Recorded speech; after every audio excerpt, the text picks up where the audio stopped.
a special event. It is the Heisman Trophy of defense. It is the award that gives back to a side of the ball that doesn't get as much glory. Thank you, Charlotte. What a high level of excellence Bronco Nagurski brought to the game. He's an inspiration to anyone who loves the game of football. My football story is not about playing for the Carolina Panthers. My football story is from the time I was 5 years old, all I ever wanted to do was play for Wayne Hills High School in northern New Jersey. I was a part of something, and the purpose of what we were working for was greater than any one of us. Come out every day to compete, and the only way we can get better is to be, compete against each other hard. It's important to note that sometimes the signs that we ask for are right there in front of us. Win or lose, there was always a message in there. It's about what we do with the adversity we face. You can have a dream, but you better be prepared for that opportunity. I want to thank you all once again for the millions of dollars that you have contributed.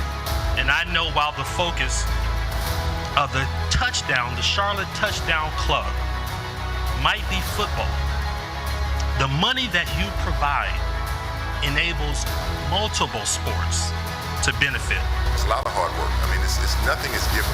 You have to earn everything. Honored to be here today. You do such wonderful work. The funds you raise for scholarships around the area, that's wonderful.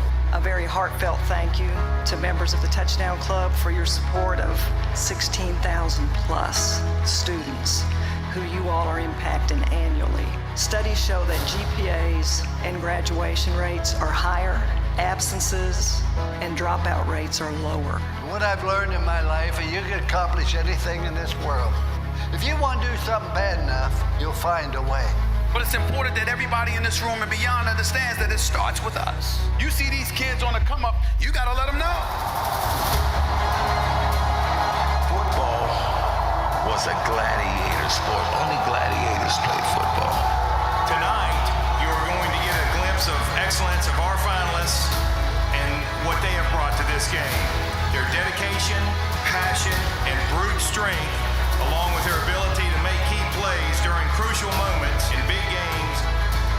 I believe that football is the greatest game that there is. It's the only game where people of all sizes, of all shapes, of all different talent levels can come together. And everyone have to execute their job. And I believe young people should play. I believe it builds character. It teaches us how to sacrifice and be humble. Life is all about when you get punched in the gut, finding a way to get up and dust yourself off and get back in the ring and just keep swinging, son. Just keep swinging. Be here, be back in North Carolina, see all you Wolfpackers and all you others. Again, what you do with this organization, with John and so many that contribute, it really is awesome. Because as we all know, sports, it may be more important now than it's ever been. With these high schools and what it's doing to help facilitate and bring joy and some discipline and virtue. It's awesome. And I think football is a lens and a window to our world, to our society when it comes to team. When you talk about together, everybody achieves more. There's nothing on that football field that's of accomplishment without the work of 10 other men. Actually came in a couple years and worked at Rock Hill. Learn a different discipline with each sport that you play, or different disciplines. You also get a chance to be around different kids with each sport, so you become more of a social chameleon. Believe in you, believe in who you are and what you are, and it's a lot easier to make those decisions. And don't be afraid of the adversity. Sometimes the adversity is exactly what you need in order to succeed. Football Writers Association of America and the Charlotte Touchdown Club are proud to present the 2020 Bronco Nagurski Trophy to Zaven Collins from the University of Tulsa. Thank you to the Football Writers Association for presenting me this trophy and selecting me to be a Nagurski winner. Thank you to the Charlotte Touchdown Club and Lending Tree for entrusting with me and putting my name on the trophy. It really means a lot to me. Growing up around the game, I have a deep and abiding respect for those who have paved the way. Bronco Nagurski was a true pioneer of our game.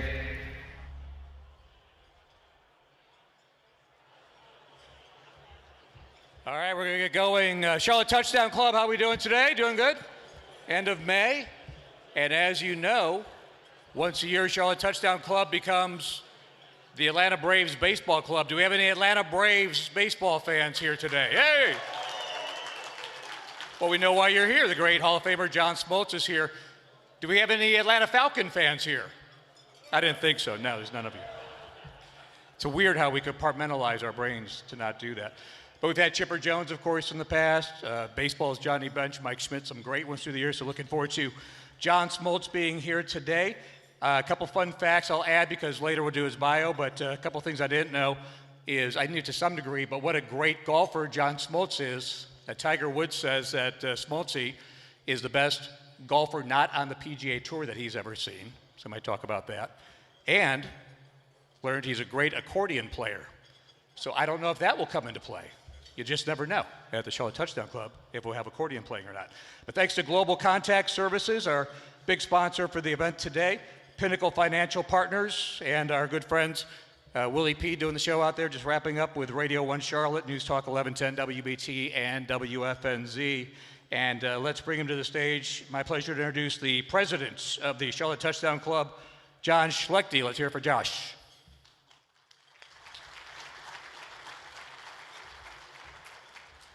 Good afternoon.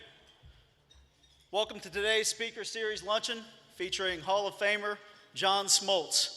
We're excited to have him here today and think he's going to be an awesome speaker for the Touchdown Club. A quick thank you to those that make this club possible. As we spoke about earlier, Pinnacle Financial, Global Contact Services, and then a special thank you to Major League Baseball for all that they did to make today's luncheon happen. All of you have those caps at your seats. I saw some trading going on. Maybe there'll be some trading happening here a little bit later on to get the team that you're after. But thank Major League Baseball for making that happen. The more than 60 current sponsor team members. So a quick round of applause for everyone who helps make this happen.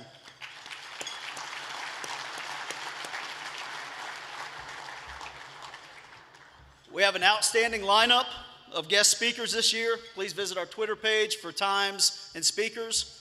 We hope to see everyone here September 1st for the Carolina Panthers kickoff luncheon to get the season kicked off. And then mark your calendars, December 4th, Bronco Nagurski Awards, where we have the pleasure of having a keynote speaker of the 2022 Coach of the Year, TCU's Sonny Dykes. Hope to see everyone at that event. Last but certainly not least, thank you for making the club one of the finest clubs in the country and the financial support provided each year to the athletes and the athletic programs across the Charlotte and surrounding areas. This would not be possible without all of your generosity. Thank you.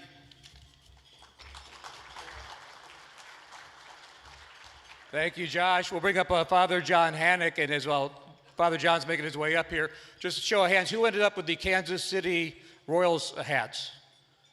Kansas City Royals hats? If you got that, you actually get to pick another hat to have two just to make it kind of fair that you got the Kansas City Royals. Sorry about that. I mean, it's been a while. Father John Hannock, everyone. I was looking for a Boston Red Sox. Boston Red Sox for John. Red Sox. I had to settle for the Dodgers.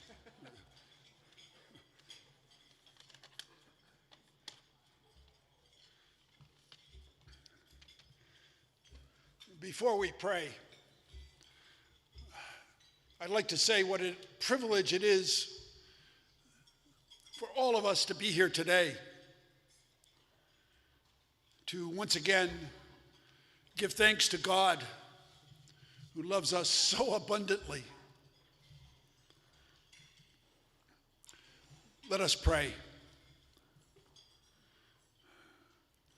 Loving God, we thank you for the abundance of our lives, our families, our friends, and all the gifts and abilities you have entrusted to us. May we glorify you in the ways we serve our sisters and brothers, especially those who are most alienated and neglected. Bring peace to our hearts and peace to your world. Thank you for all the members of the Charlotte Touchdown Club, their guests, family members, and friends, all those you have gathered here today. And thank you for the changing seasons, the joys of spring and summer vacations yet to come. We thank you for the athletic abilities you have given to those who play the sporting games we so enjoy. And finally, thank you for the abundance of our table, for all the hands who brought this food to us. Bless all who are deprived of food and friendship, and give us compassion, energetic hearts to reach out to those most in need. All of this we pray in your name, loving God. Amen. Thank you. All right, thank you, Father John. And we're going to break for lunch now. When we come back, we have stars from the world of baseball, football, and basketball in attendance today. We'll recognize we got great raffle items that John and his staff have collected here as well. So enjoy lunch. We'll get going again in about 30 minutes.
All right, folks, we're going to get ready to continue with our program. Thank you all for being here. Get your raffle tickets out. We're getting ready to get some big prizes to give away here, courtesy of the Charlotte Touchdown Club. And as a reminder, thanks to Crown Sports Sales and Riddell for their support of today's silent auction. And please support all the sponsors that you see on your screens here at the Charlotte Touchdown Club. And if you got your red tickets ready to go, we'll start giving away these prizes. And when we call your number, just come up front. Hannah's got your prize waiting for you here, and we'll do all 5 in a row. And the first one is a baseball that's autographed by our speaker, John Smoltz. And the winning number for the John Smoltz autographed baseball is 528-1565. 528-1565. Let us know if you're in the room. Got it? Come on up. Congratulations. Let's hear it for our first winner. Come on. He got a Smoltzy. Got a Marmaduke.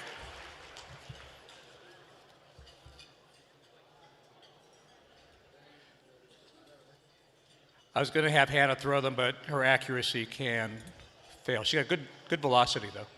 Next up, Chipper Jones autographed baseball. Winning number is 528-1361. 528-1361. Come on up. Congratulations.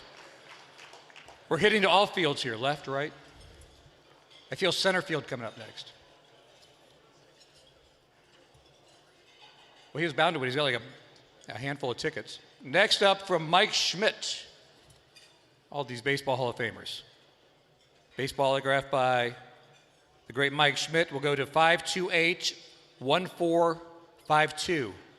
528-1452. Congrats. On the left side, let's hear it. If you guys want to get Major League Baseball here, you got to get a lot louder for the baseball. Got to get like Major League Fever pitch here. Oh, this is a good one. Baseball autographed by Pete Rose. Pete Rose, Charlie Hustle. 528-1164. 528-1164.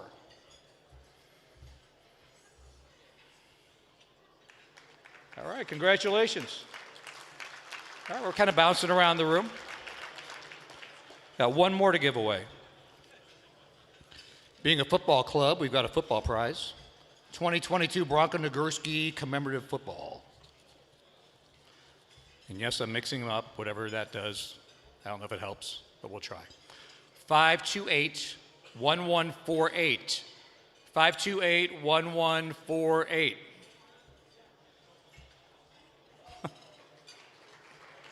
Congrats, I heard somebody go, woo, woo.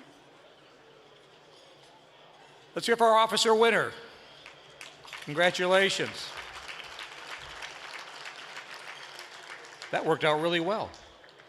Don't forget, place your bids on today's silent auction items. The last bids will be taken 10 minutes following the conclusion of our lunch. All proceeds go to the Charlotte Touchdown Club Scholarship Fund. We have the always popular table centerpiece giveaway. Again, congratulations on your Royals and your Blue Jays hats, but we have a John Smoltz player card as the centerpiece at each table, and the winner at each table is one winner has the sticker that says, "You are the winner," on the back of the autograph card. The John Smoltz autograph card you have on the back, there's a sticker for one of the 8 at each table. It says, "You are the winner," and you win the autographed John Smoltz card at your table.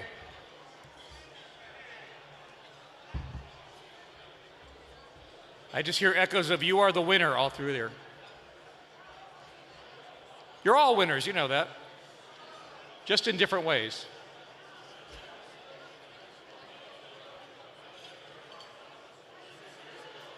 I was rooting for John Smoltz to win at the John Smoltz table. You got it. All right, you're the winner. And you guys are all winners for knowing him.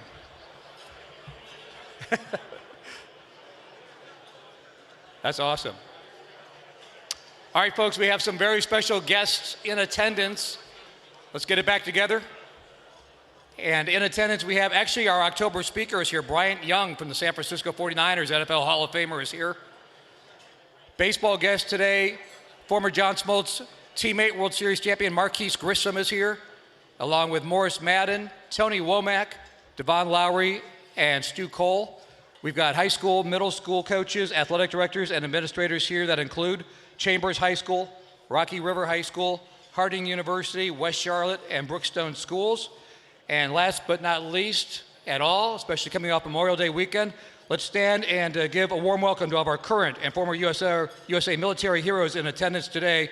We appreciate your service. Thank you for being here. If you are one of those members, please stand. Thank you.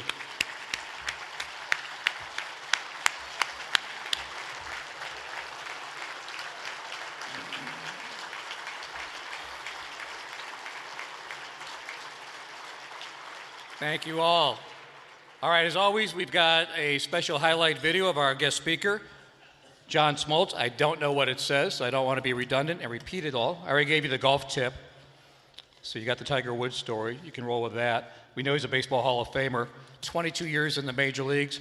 Probably won't be in there. I'll say this. He was traded as a 20-year-old from his hometown Tigers organization to get Doyle Alexander. The Tigers actually won the division. He went 9-0 that year. And then John Smoltz went on to be a Hall of Fame pitcher and 20-plus years with the Atlanta Braves. Let's see what's on the video first, though, and get ready for John Smoltz. Smoltz at 14-4, strictly power, great fastball, breaking ball, and a split-fingered fastball to go with it. And another 1-2 pitch from Smoltz to Bell. Struck him out. That's with 54 on top of the National League, and that's our rookie. Payoff pitch. Breaking ball, got him hitting over, and Cavilla doesn't like it. 4 strikeouts for Smoltz. It's 1-0 Atlanta. Smoltz trying to retire his 9th consecutive hitter. And he gets Fernando on strikes, and that's 7 strikeouts. First time around, 9 up and 9 down. There's your slider skip. Sayonara.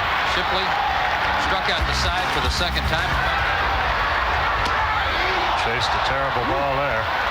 And the inning is over, and Smoltz continues to be totally dominant. That's a lot. Swinging. Ground ball through. Hit and run works. Blauser will score. Bobby Cox rolls the dice, and it's 1-0. Well, they're going to head into it with strong pitching unless something happens to their starters in the meantime. Smoltz gets his first strikeout. 1, 2, 3 in the second to the bottom of the second. McGriff, Pendleton, Dye due up for the Braves. Oof. He waves at that one. Howard's retired. 1, 2, 3 for Smoltz. There's been only 1 hit in the ball game so far. Just to be on the same pitching staff as Smoltz and Maddox and Glavine and so on. So it's not really a problem here in Atlanta when they call up a guy and worry about whether he's going to be too cocky or too big for his britches, because on this ball club it just will not happen. Strikeout for Smoltz is his 3rd of the ball game. Second time he gets Taubensee, he gets him looking. Well, the way things have been for Jeff Branson, usually when the Reds play the Braves, he's sitting until late in the game, and more often than not, it's been Branson against Wohlers late in the game. So he gets a few at-bats tonight, and he likes this one very much. Remlinger punched out the 4th strikeout for Smoltz, but Jeff Branson, Reds 2 runs, 5 hits, Braves 2 runs, 4 hits. And he gets Larkin. But Barry strikes out, one of the toughest to fan in the National League, racked up by Smoltz here. Larkin falls prey to a low fastball on the outside corner. Smoltz had set that up a couple of pitches earlier with some breaking balls that teased him out there, and Larkin was either able to take it for a ball or foul it off. But when you face John Smoltz, you don't have very long to make up your mind. Don't be surprised to see it again right here. We'll go back to the same spot. Well, the good news for the Reds is with a 3-2 2-out situation, Green will be running. Base hit here, could score not 1 but 2. That's the same pitch, but it's down to 3rd. Pendleton has it, over to McGriff, and they dodge the bullet. So the Reds get 2 base hits, but Smoltz battles out of it. We're even, 2-2 to the bottom of 7 we go. Lemke due to lead it off. Smoltz due to bat second. I feel like we just watched most of a Reds Braves game there. With today's pitch clock, that's about the time of a baseball game now. So I'll tell you a few things. John Smoltz, first ballot Baseball Hall of Famer for Cooperstown in 2015. Only pitcher in Major League Baseball history to have over 200 wins and 150 saves. Of course, he'll tell you about the Tommy John surgery, where he goes to the bullpen, comes back, and becomes a starter later in his career. Cy Young Award winner, part of the Atlanta Braves, of course, big part of their 95 World Series title team with the great Greg Maddux and Tom Glavine. And he is here to speak to you, to talk about baseball. You see him on Fox and MLB Network as well, the great Hall of Famer John Smoltz.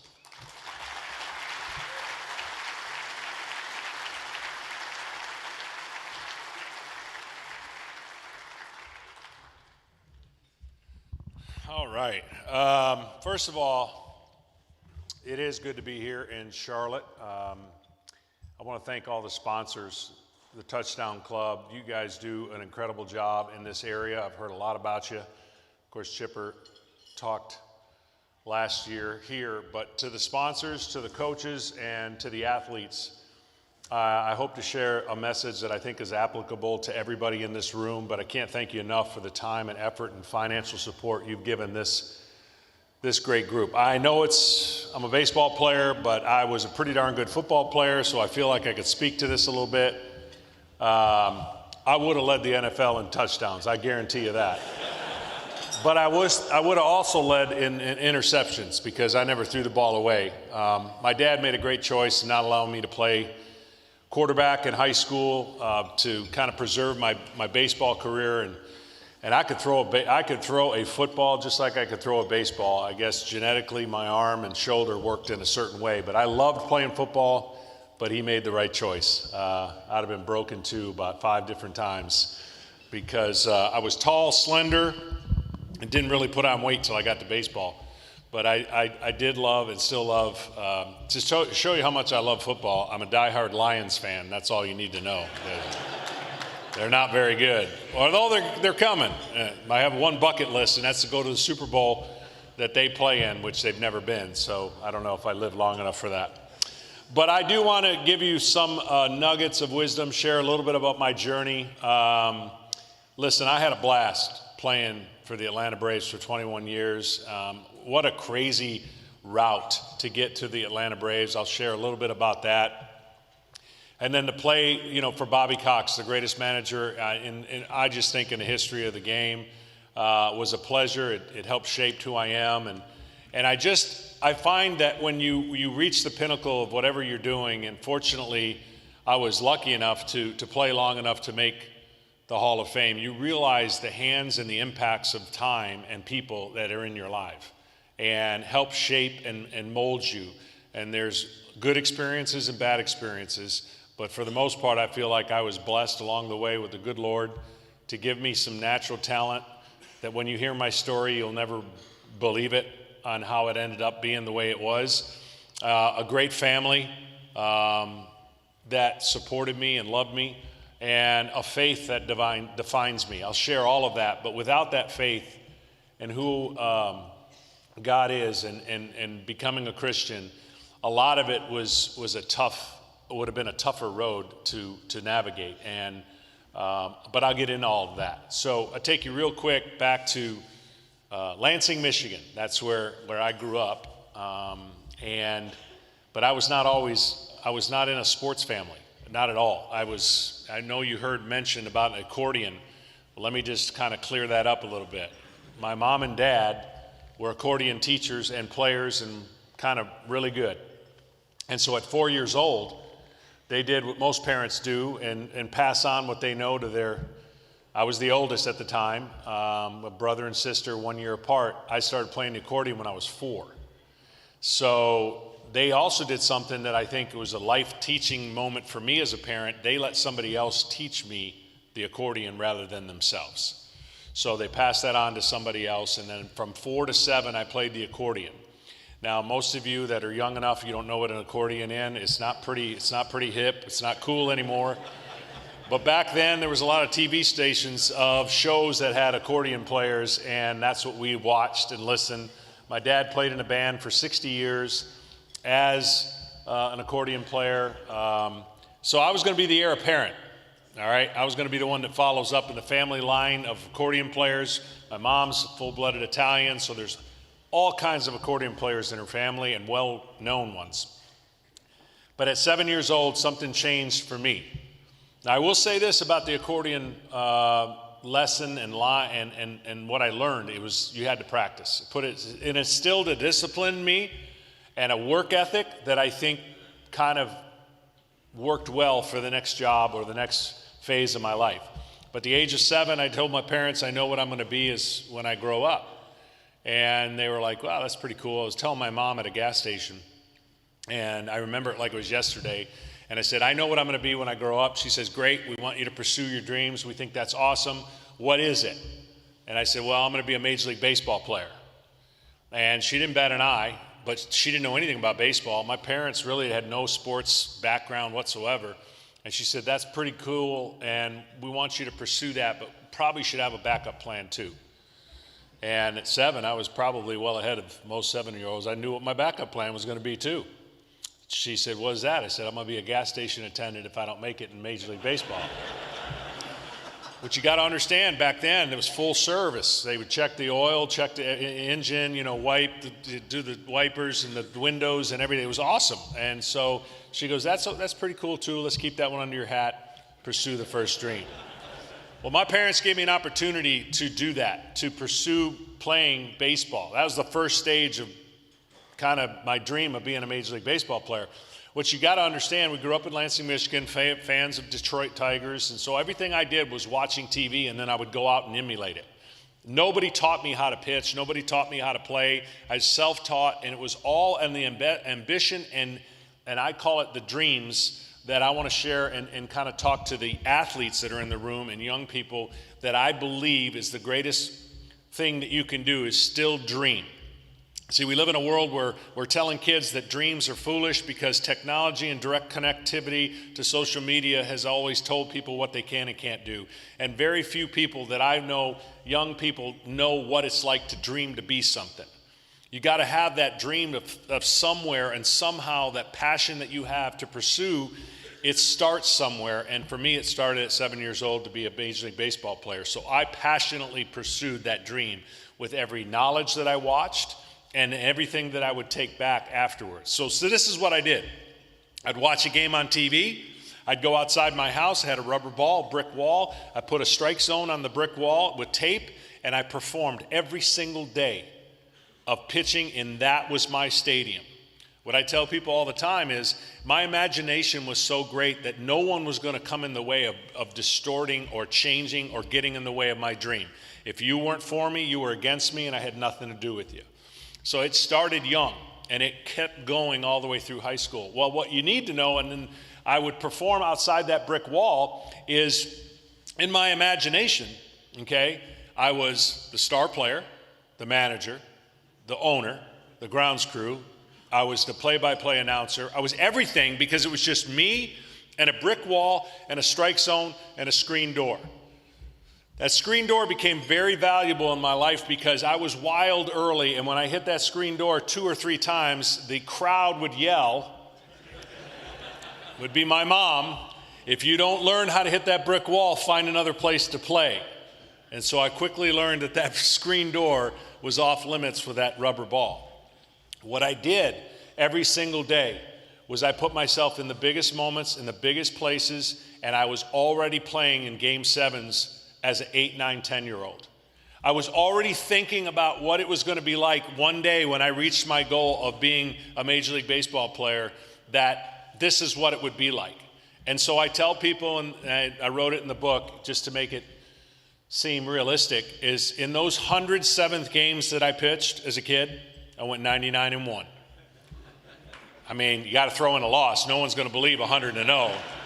So it was a fluke loss, but I really played it out in my mind because in anything that I did, self-taught basketball, self-taught golf, self-taught football, it was the things that I enjoyed to get outdoors back when we were able to get outdoors and do things because we didn't have the technology, that my brain and my passion would meet each other.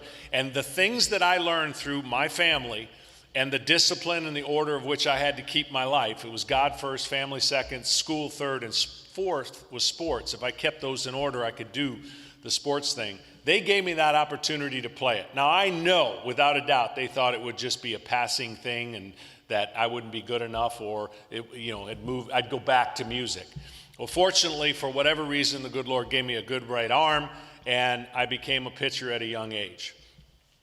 What I want to tell you about that experience moving forward to 22 years of Major League Baseball is that at no point in that journey was I afraid to fail. At no point in that journey was I not afraid to experience, grow, and experience something outside my comfort zone. Because when you're self-taught, you don't have the knowledge of a lot of expertise or people that you go to camps, or now it's, I mean, don't get me started about youth baseball and all the different technology and teaching there is. When you're self-taught, there's an opportunity for you to think bigger than what people will tell you, but you cannot be afraid to fail. In any walk of life, whatever you do, think about these things as I tell you once I got to the big leagues, that failure is right around the corner. It's the greatest learning lesson that you'll ever experience. It's not fun. Nobody wants to go through it. And most people, in essence, if you have 25 guys in a locker room, you'd be shocked how many of them are afraid to fail, and they're in the big leagues. Because that stunts your growth. I call everybody that's here today has a comfort zone, whether it's in their workplace, whether it's in their life, whether it's in an activity that they do. It's a comfort zone that you are familiar with. Your muscle memory, if you're playing tennis, you know how to do it just out of muscle memory.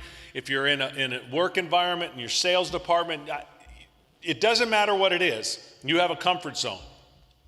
The ones that are greater, the ones that become great, the ones that are daring to be great, will get outside their comfort zone and will experience tension. And that tension creates movement.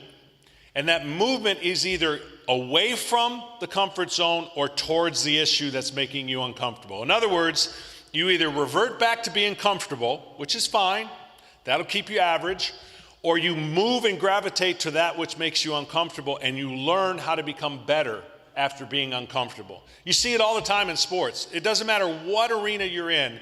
If you watch the golf and you watch the Masters, or you watch a young man trying to win his first tournament, he is so uncomfortable walking down that last fairway until he's not. Life lessons will, you've seen people blow a 3-shot lead, or you've seen things happen in sports, and you wonder what happens to that individual after that happens. Do we know his name again? Will we ever hear about him again?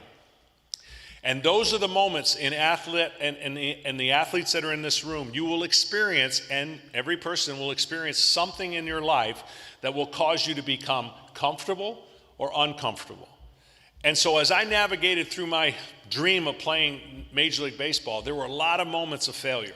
There were a lot of moments where I looked at it and go, that's a life lesson that I've just learned. And I'm not going to look at it as I'm not good enough. I'm going to look at it as this is how I need to get better. So no matter how many times I threw the rubber ball to that strike zone, and how many times I put in my mind that I want to be the guy on the mound in the biggest moment, the discipline and dedication and all the efforts that I was taught that got me to that point, I was able to live out, because I can tell you that I was never afraid to fail. That there wasn't a moment that I would stand before you in a big moment, in a big game, that goes, oh my gosh, this is an opportunity to fail. No, that's never what I did. Now, failure came, and it served me well, especially in 1991 when I started out the year 2-11. A lot of you remember 1991 was an incredible year for the Atlanta Braves, but it did not look that way at the All-Star break. We were 7 or 8 games behind the Los Angeles Dodgers and the Cincinnati Reds, and nobody paid us any attention. And yours truly was 2-11, going through the worst year of my career and trying to figure out how I was going to rebound or get out of that hole. Well, the second half, I went 12-2, and you kind of know the story. The second half led us to the most improbable comeback and improbable divisional title in baseball history at the time. We went from last to first from the year before. We chased down the Dodgers, and I got an opportunity on Saturday to pitch us into the postseason.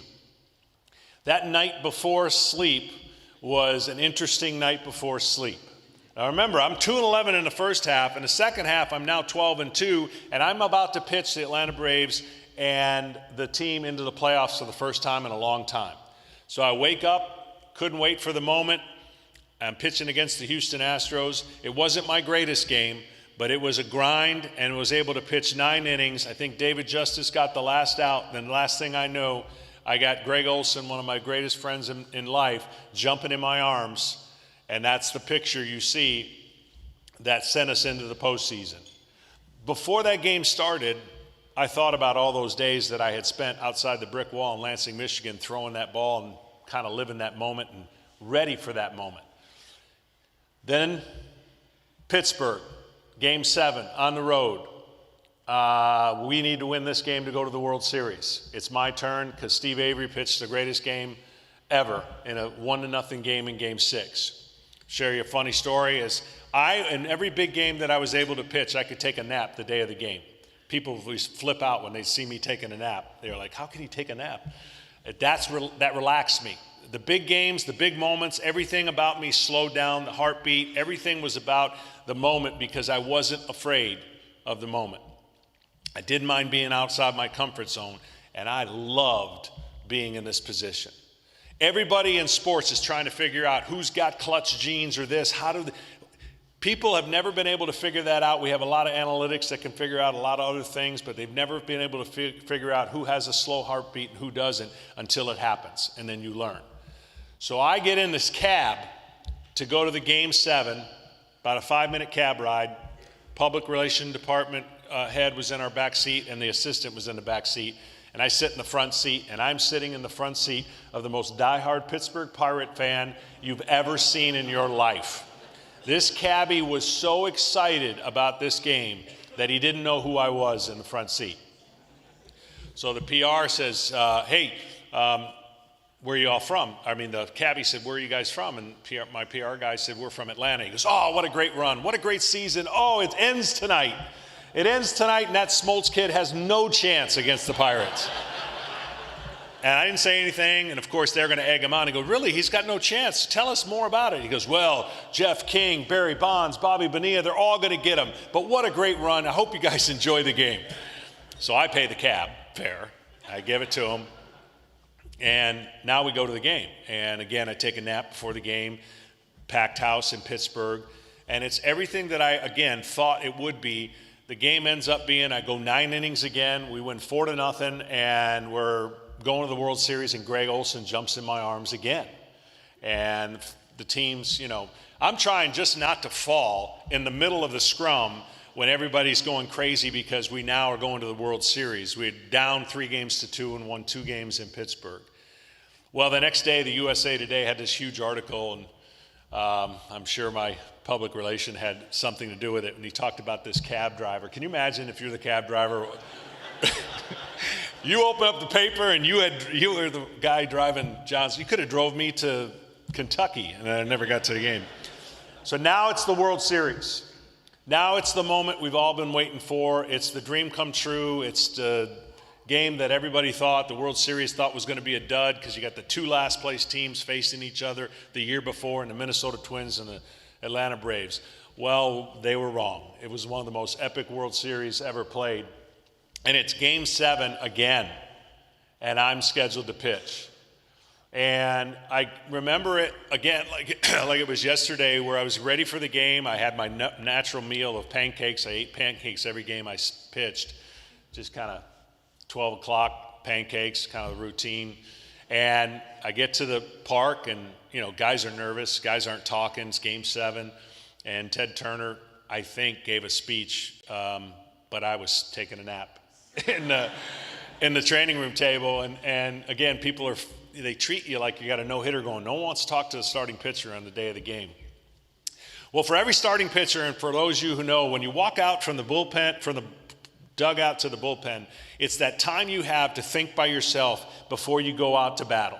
You're going into the bullpen to warm up. Leo Mazzoni is walking out with me, and we get to the bullpen mound. That's what I miss most. I miss that time of thinking about getting it ready to go do my job. And the place is so loud. It's packed. It's a dome. And he asked me if I'm nervous. And I said, I'm not nervous. He goes, really? He goes, yeah, I'm not nervous. I said, that little 7-year-old or 6-year-old that sang the national anthem, if she can do that, I can do this.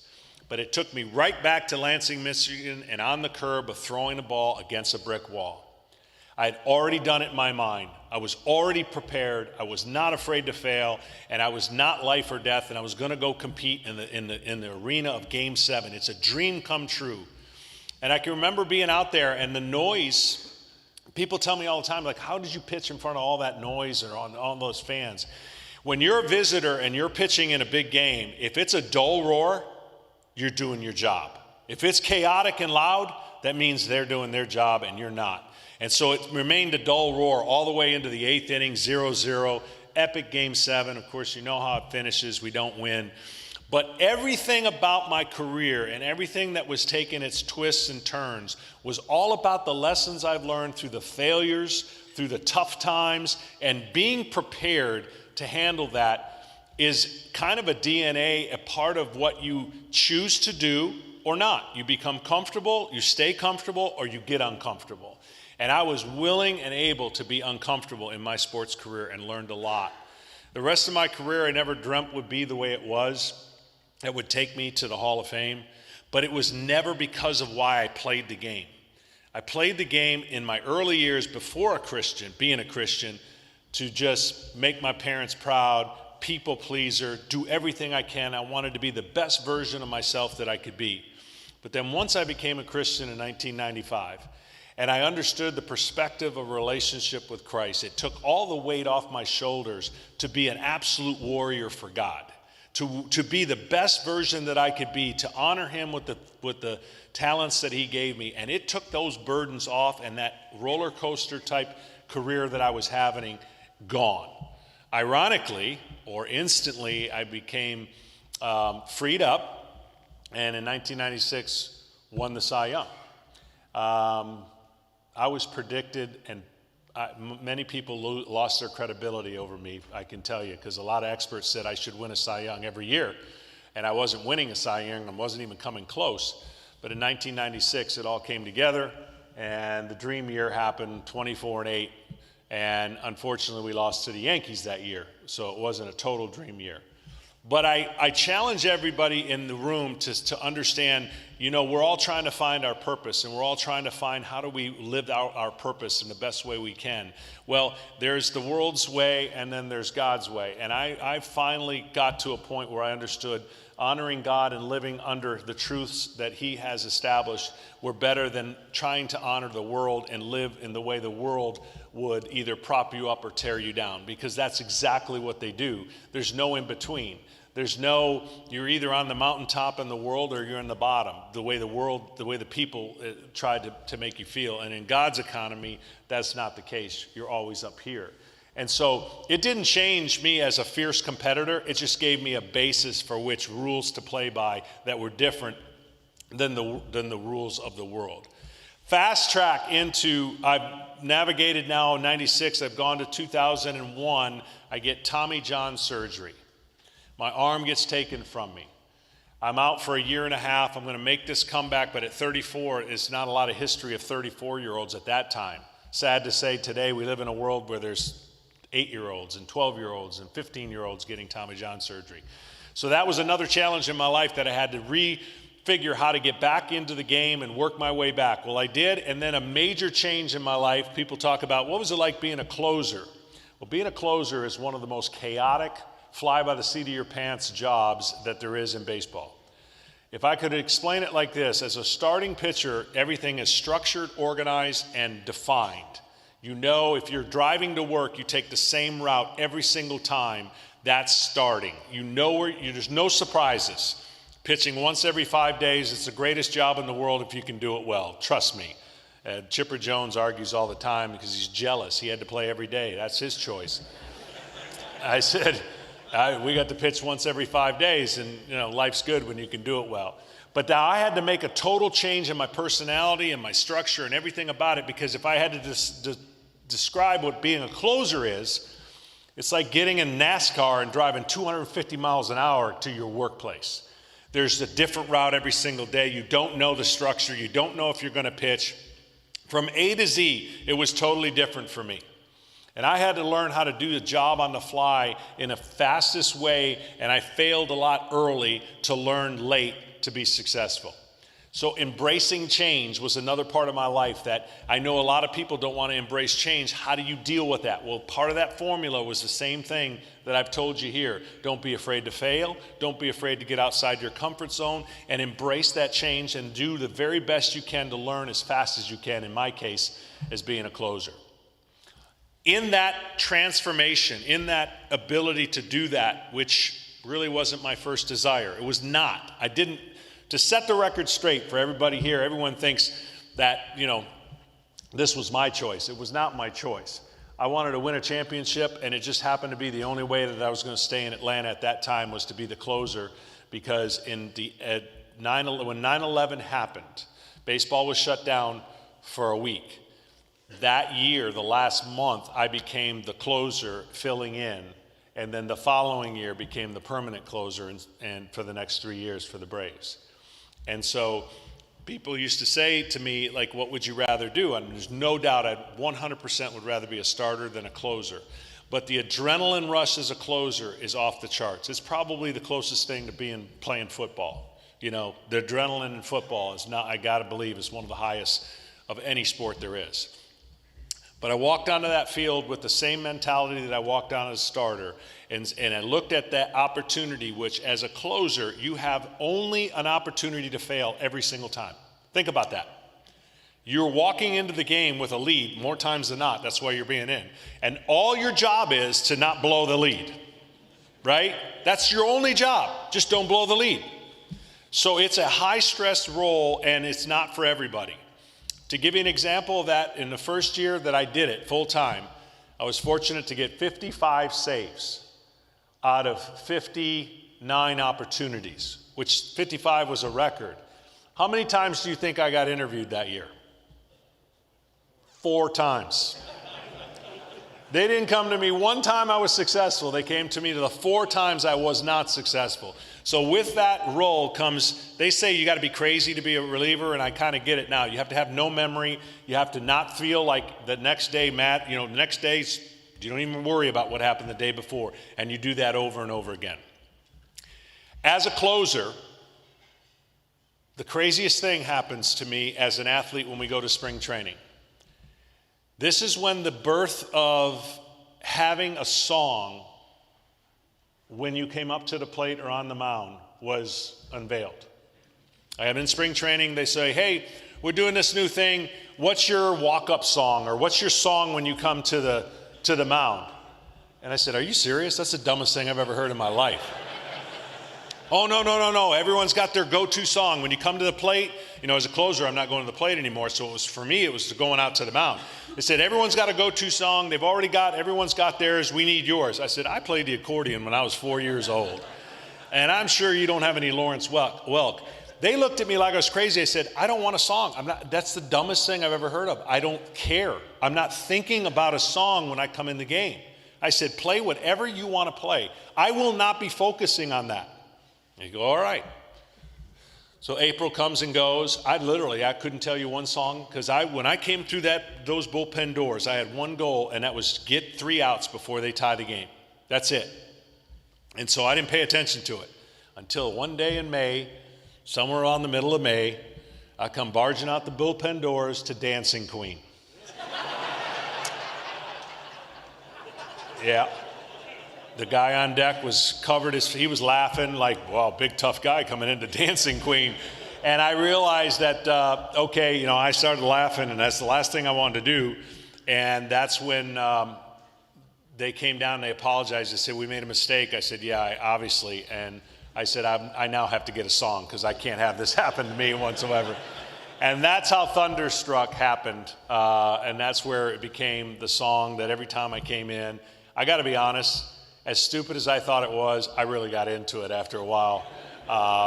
Greg Maddox used to run into the dugout or run into the clubhouse and turn it up as loud as he could to Thunderstruck. There was lightning on the scoreboard, and it was a fun and interesting time of my life to learn that role on the fly, and then be able to go back to what I loved and finish my career as a starter. But my whole career, if you could just capture, is filled with so many challenges and so many odd opportunities of what if. What if?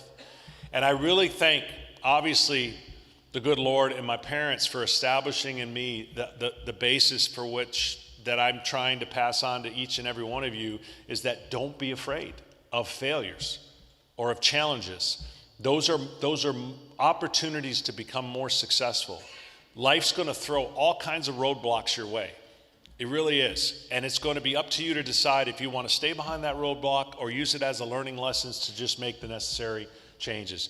If you're in sales and you don't know how to make the next sales call, or you've made these are opportunities to I always used to say as an athlete, when I failed, I'd look at what I did and I'd make the necessary adjustments to not look at failure as an opportunity to repeat it, but as an opportunity to learn. I came up just to tell you how much I think about failure. And nobody ever talks about this because we all want to be champions, we all want to be winners, we all want to win the prize, we all want to make money, and we all want to be successful. That's a natural thing. But you've got to be able to understand what happens when failure is part of your life. And I came up with an acronym for it. Fear and insecurity leave unrealistic expectations. Fear and insecurity leave unrealistic expectations. The thing about my career and the fact that I had a blast and the fact that people would sit back and go, well, you had a measure of talent and it's all about talent, is the farthest thing from the truth. Is the most people that become great or create greatness or achieve greatness all have the same kind of genetics that are built in them to understand that failure is part of that climb to the corporate ladder or climb to the World Series or the NBA championship or the NFL Super Bowl. It's all part of, yes, you have to have a measure of talent, but you also have to have a measure of fortitude to say, I'm not going to let this define me. And lastly, and I will answer as many questions as I can, I understood that wearing a uniform and with my name on my back of my uniform and the career that I have does not define who I am. It does not give me significance. It gives me a platform to speak to you all and maybe speak to people that I never would have been able to speak to, but it doesn't define who I am. My walk and my faith defines who I am, and it will establish, obviously, the fruits of that if I'm able to live according to the good book. And so I challenge each and every one of you to look at your journey and see those moments that can very easily define you, and don't let them define you. Get back up, look at it as an opportunity to keep pushing forward to that next door to open, because a lot of doors will close. It just doesn't have to stay that way. There's another door that's going to be open for you all. And I tell you this with all humility, that I know I have a great capacity to fail and a great capacity to let somebody down. But I know that performing for one in God is so much better than trying to perform in front of 45,000 or a room of 750. So I humbly thank you for the opportunity to speak to you today, and I hope there's something that I've been able to encourage you in, that your walk and your journey and whatever you're doing can, with God's help, navigate a lot easier than if you try to do it on your own. Baseball is probably what I'll be known for. I'm a broadcaster for Fox for I don't know how many more years. But I love what I do, and as my dad, who passed in August, used to teach me, it's okay to it's okay to laugh, it's okay to live, it's okay to learn, and there's always moments to make fun. And I make fun of myself a lot. I mean, my favorite movie's Dumb and Dumber. That's all you need to know about me. But I love what I do, and I love what I did, and to finish up where I finished up in the Hall of Fame is not the end goal. Heaven is the end goal, but on earth, the Hall of Fame is a pretty cool place. And I always wanted to honor the name on my back and the name on my front. The name on the front more important than the name on my back. And I'll always be an Atlanta Brave. the full circle moment for me was calling the World Series a couple years ago for the Atlanta Braves. That was the hardest job I've ever had to do, because as a broadcaster, this is what you have to understand. And I'm not knocking anybody who's on social media. I think if you handle social media, you can do it. I just can't handle it, so I don't do it. And I don't have any social media presence whatsoever. If you see it out there, it's fake. It's not me. It's somebody else. But I got crushed more for doing the Atlanta Braves World Series because I wasn't, if you're a national broadcaster, you're supposed to, people think you root. You don't root. But everybody knew I played for the Atlanta Braves for 21 years. So everyone assumed that I was rooting for the Atlanta Braves, and if I wasn't rooting for the Atlanta Braves, a lot of Atlanta Braves fans thought I should be rooting for the Atlanta Braves, and it's a vicious cycle, but it is what it is, and I'm not ever on social media. So I thank you for the opportunity. I don't know how much time we have for questions. I'll answer as many as you want to throw out there, because as I was passing the Charlotte, what's the roller coaster place name? Carowinds. Yeah, I got a little queasy feeling. I'm not a real good. I got sick on those roller coasters, and my kids laugh at me every time I get sick on the roller coasters. But my life has not been a roller coaster since 1996, and I thank you for your time. So with that, we'll do as many questions as we can throw out. We'll cap it at 200 questions. Okay. Put your hand in the air. All yes, right. sir. Right straight ahead.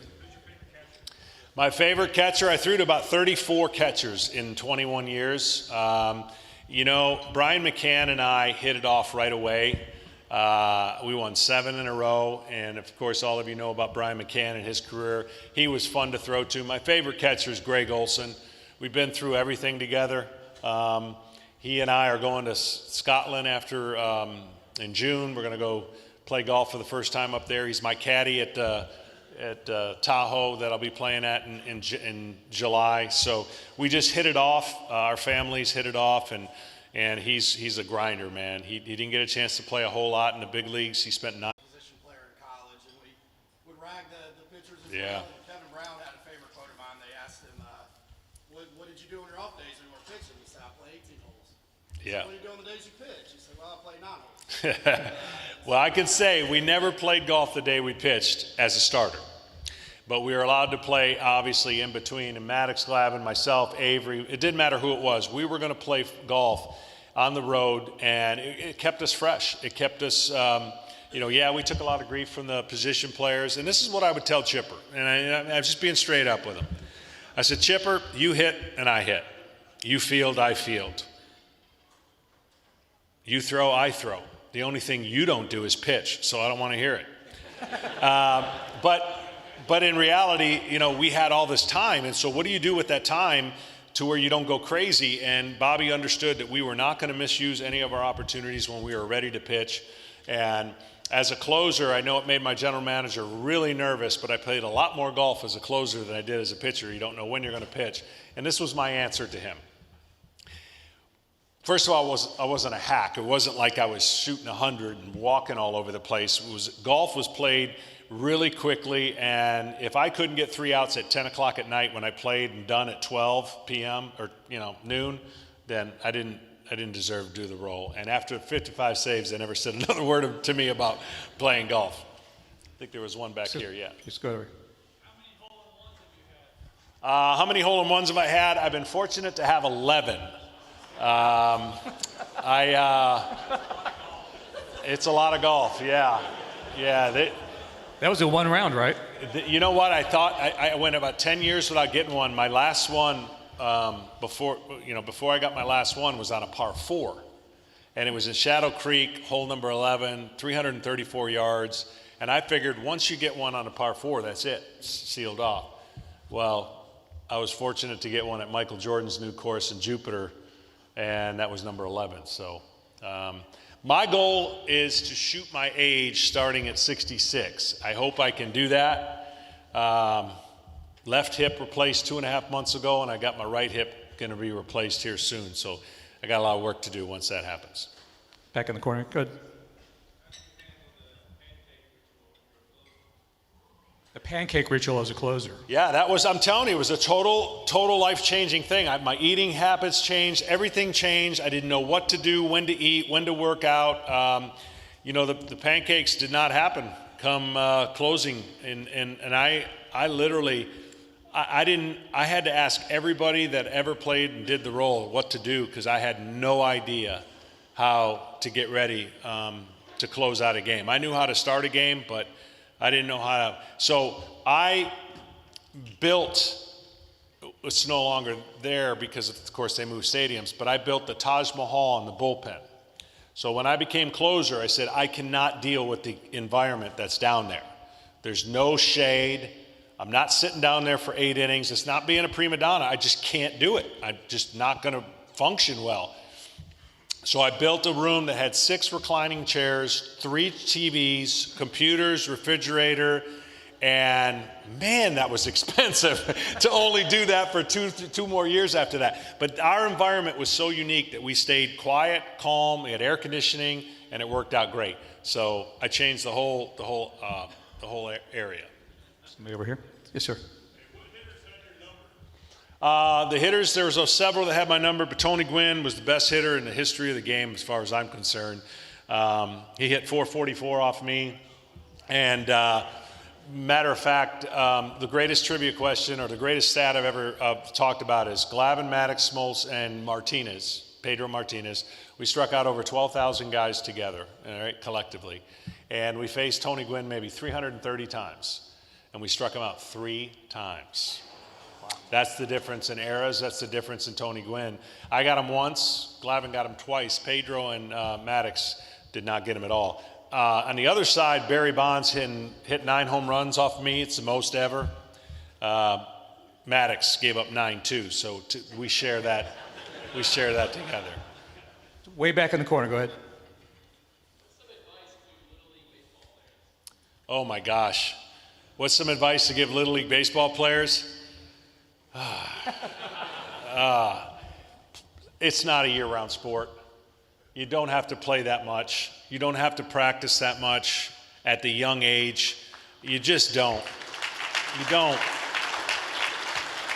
We're conditioning these young kids to bypass the fun factor, the dream factor. We're conditioning to become one-sport players, and it's an overused product. Baseball's played too long. Look, 162 games at the professional level is absurd. It's hard. And to do that year in and year out and go to the postseason, we're trying to emulate that at 9 and 10 years old. It makes no sense. Like, I've had parents come up to me, and unfortunately, you parents are dealing with so much pressure of entities that are out there to one-on-one hitting, one-on-one pitching, club teams that are going and playing all year, and the pressure. I would tell parents, and was one myself, like, at the end of the day, a parent would come to me and say, my son is 7-0 with a 1.25 ERA. And I go, awesome, what college are they in? He goes, no, he's 8. And I'm like, oh my gosh, 8, great, big deal. Like, you want that child to be able to play as long as they can and play other sports. But that has not been the narrative anymore. And we're asking kids to make decisions too young. They're burned out. I could spend an entire week on this subject and no one's going to listen to me because the business of baseball has won out. So if I'm going to tell you anything, parents, you've got time. Your kids have time. They don't have to be by X age, like throwing or hitting exit velocity X. Let them be kids. By sophomore, junior year, you have an understanding of which sport your child will navigate and maybe play at the next level. But I tell them, parents all the time, if you've got a present and you've got it wrapped up, there's an opportunity to open up that present so that you can, give it to that child. Think about the present of an arm at a 9-year-old. And every coach wants to unwrap that present and use them every single time. Like, you got to pump the brakes, and hopefully they'll be able to play in college. Do one more question. A purple shirt right here. Good. Tell us your favorite Bobby Cox story. My favorite Bobby Cox story, there's so many of them. This man was a leader, and he's the reason we won so much. He really is. For you coaches out there, thank you again for your influence, because you have such influence and impact, and you have an opportunity to just lead a young man into adulthood. Well, as adults, he'd treat you like an adult unless you were, and then unless you weren't, and then he would teach you to become an adult. Well, everything about Bobby, everyone knows that he got thrown out a lot. And the reason he got thrown out a lot was he was trying to defend his players. He'd rather get thrown out than have one of us get thrown out. And for the record, it's not publicly stated, but for the record, Maddox got him thrown out more than anybody in the There's just no doubt about it. Maddox was precise. He got that far off the plate. Everybody knows it. And when he didn't, we would chart the games in the clubhouse watching the game on TV. And Bobby would come back from time to time and go, "Where's that pitch?" And Maddox every time goes, "It was right there, Skip." And then Bobby would walk away and we go, "He's going to get thrown out." He goes, "I know." And so, but there was an opportunity, there was a situation where I was in Cincinnati. I had a 5 or 6 run lead. It was like the 4th inning, and Chipper made a play at third. I was rounding the bag or backing up the throw from the outfield, and the guy overslid the bag, and I came in and pointed that he's out, and the umpire rotated, stepped on my foot, and chucked me immediately, threw me out of the game. And I went ballistic. I'm like, "You got to be kidding me." He goes, "You bumped me." I said, we're having this argument. I said, "You stepped on my foot." And that's irreversible. Once they throw you out, you can't do anything. So Bobby comes between me and the umpire, because we're chest to chest, and he puts his hand on the umpire and his hand on me to push me away, and the umpire threw Bobby out of the game. Well, what transpired? I cannot say all the things that he said to him, but he referred to him as his dad was a professional umpire, so this is Harry Wendelstadt's son, Hunter. And what he was saying to him, I'm in there going, "You got to be kidding me." But he told him he couldn't be a pimple on his... And so he also told me, he said, "John, go to the mound. You're not coming out of the game." And so I went to the mound and I crossed my arms and I said, "I'm not coming out of the game." And the other 3 umpires came over and said, "John, you got to leave." I said, "My manager said I'm not leaving. I'm not leaving." Well, obviously I had to leave. I got thrown out. But Bobby was always doing that.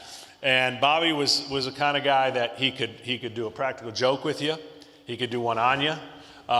You really never stayed in his doghouse very long, if at all.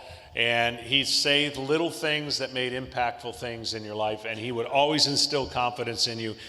To be honest, there's not another manager in the world that would have let me be a 2-11 pitcher and start a game in the second half. He believed in me. He knew I'd turn it around, and he got rewarded, and I got rewarded for it. And I just owe everything to him. He was the general manager that traded for me, and then he became the manager that I played for. So when you think about all the things that happened in my life and the journey, it was pretty incredible, and I owe a lot to him. I could stay here another hour. I thank you all for not only being huge Braves fans, but supporting this great cause. And for all you athletes, reach for the dreams and keep getting after it. Thank you very, very, very much. John Smoltz, thank you.